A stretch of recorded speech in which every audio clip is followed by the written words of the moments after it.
Alors, je continue mes travaux sur l'autisme qui sont fécondés par mes recherches précédentes sur les femmes et sur les machines. Et je crois que ces études préparatoires, si on peut dire, puisque en réalité c'est moi préparatoire, puisque je n'avais pas envisagé de déboucher sur l'autisme Asperger en particulier, me permettent de tenir des propos qui, j'espère, ont une certaine pertinence. Alors, j'ai écouté un certain nombre d'émissions,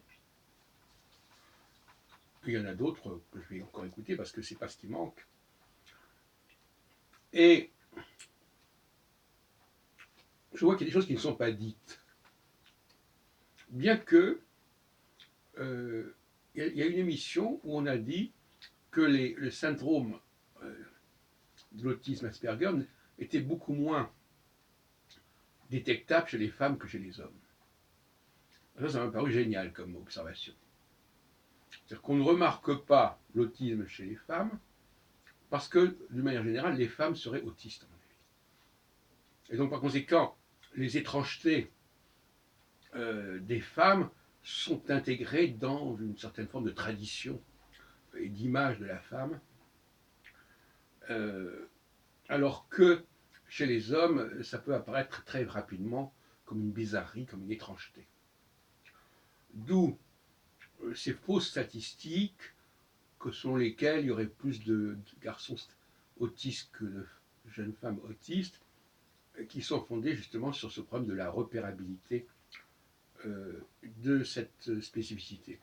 Alors je dis très clairement, à ce stade-là, il est évident que je ne vais pas considérer l'autisme comme une maladie. Si les femmes sont autistes, on ne va pas dire qu'elles sont malades. Mais tout le monde s'accorde à dire que l'autiste est différent. Alors maintenant, est-ce que c'est un handicap ça peut aussi s'aborder. Apparemment, les femmes arrivent à vivre dans notre société avec leurs particularités. Et c'est aussi bien un handicap d'être autiste parmi des non-autistes que de ne pas être autiste parmi des autistes, je dirais, en quelque sorte. Et puis se pose aussi la question de l'homosexualité, sur laquelle je ne reviendrai pas spécialement, de savoir qu'il faudrait étudier si les homosexuels sont plus autistes que les hétérosexuels, au niveau des hommes en tout cas. Alors, je reviens sur un certain nombre d'observations que j'ai faites et que j'ai produites depuis longtemps, à savoir que un non-autiste peut être agacé par le besoin qu'a l'autiste, enfin, on va dire qu'il l'identifie comme autiste, le besoin qu'ont certaines personnes, disons, à parler d'être intarissable sur ce qui leur arrive. Bon. Et ça, si on admet que c'est là un symptôme de l'autisme, on s'accordera à considérer que c'est un symptôme extrêmement répandu chez les femmes. C'est pour ça que je pense que là, il y a une piste tout à fait différente, qui est liée, comme ils disent eux-mêmes, à des problèmes, des différences de neurologie.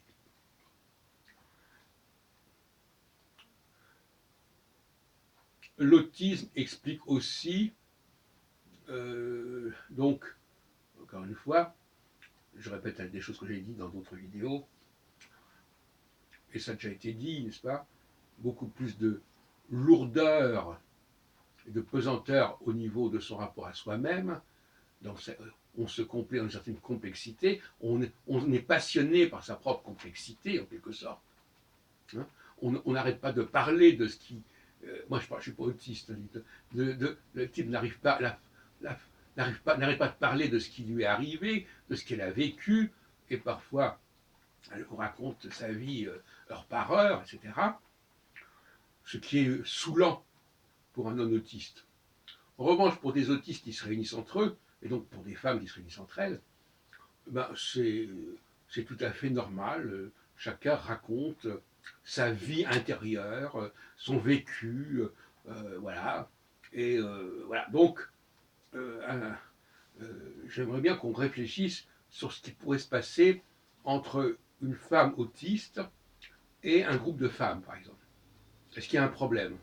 À mon avis, il ne devrait pas y avoir tellement de problèmes. Bon, voilà des pistes qui n'ont peut-être pas été explorées suffisamment. Elles ne se lâchent jamais de raconter. Quand il ou elle ne se lâche jamais de raconter, etc. Je dis il ou elle parce que, à mon avis, selon moi, les homosexuels ont des comportements autistiques, notamment de cette façon de raconter sa vie, de raconter son ressenti, qui est quelque chose qui n'est pas accepté à un certain point par les non-autistes, les NA, pour vous dire.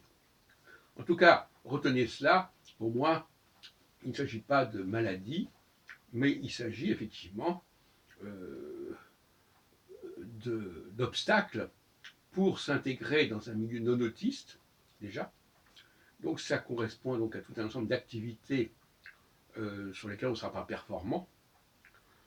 Et inversement, l'autiste a certainement des activités pour lesquelles il peut être plus performant que le non-autiste. À suivre.